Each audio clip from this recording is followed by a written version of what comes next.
So I have no idea what I'm about to do, but sometimes I just like to play around in the kitchen. So I have in this bowl 3 cups of liquid. So it's a cup of water and 2 cups of the reserved whey from the yogurt I made the other day, and a tablespoon of yeast and a tablespoon of sugar.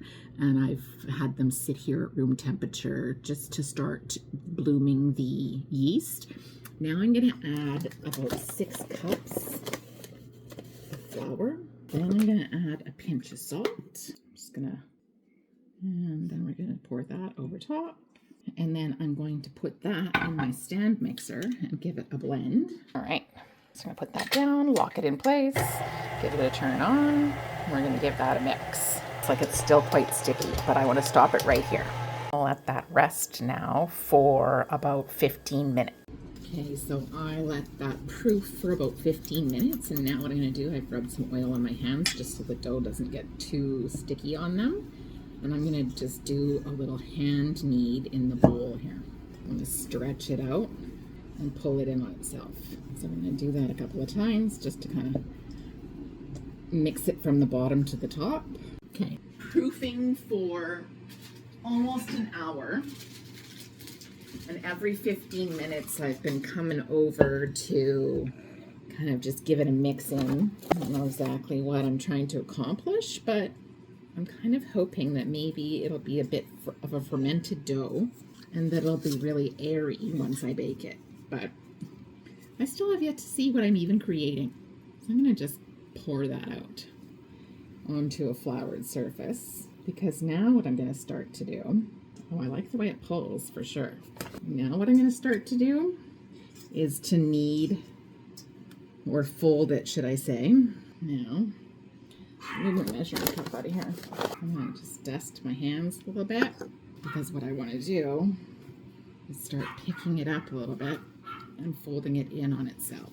So this isn't going to be really a sourdough so much, I don't think, but I'm thinking it's going to be closer to like a 100% hydration bread, or at least that's kind of what I'm hoping that I end up with. So we're going to leave that again now. Okay, so that was the first proof on the countertop. Handy little kitchen tool. Ooh, that's sticky. Okay, that I might not have thought that through. Let's see if I can peel all that off now. Okay. Wow. Oh, well, now that, let's just see how much of a disaster we can turn this into, shall we? Okay, well, note to self, don't cover that in parchment paper next time. Okay, so far we're getting somewhere. And as it sits right now, I do have the parchment paper off. Now I have it, let's stick a little bit of that to there. We're going to fold this over onto itself and do a little more kneading. Oh, now I'm going to oil the edge of this bowl so that I don't repeat the same mistake as last time. Okay, so we're going to leave that. Okay, so this is going to be the third counter knead. Definitely just putting the bowl on it upside down works better. I'm happy because what I'm seeing is what I was hoping for. Just a good set of fluffy bubbles are starting to form. And, get back here, dough. Yes. So I'm going to do this one more time before I split it and get it ready for baking.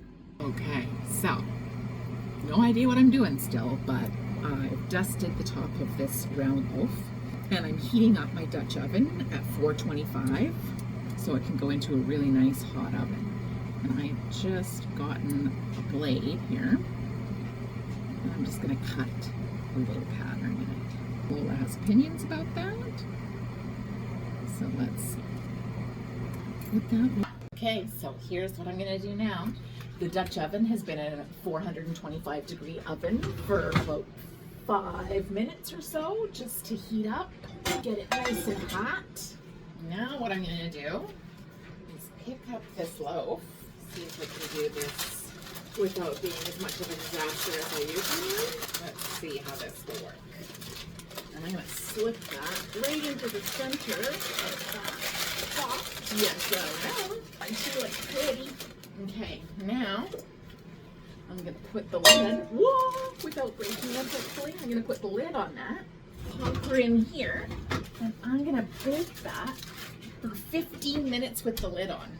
With some garlic and olive oil, sprinkle on a little bit of cheese. Who doesn't want crispy, cheesy chocolate? Now, I'm just gonna make it all cute with some little decorations. Well, actually, first what I'm going to do is get my fingers in here, crunch it down. Okay, I'm not going to say this isn't kind of fun, because it is. Ooh, and we're getting some nice bubbles. And now I'm going to decorate it with some vegetables. Put a couple of yellow peppers.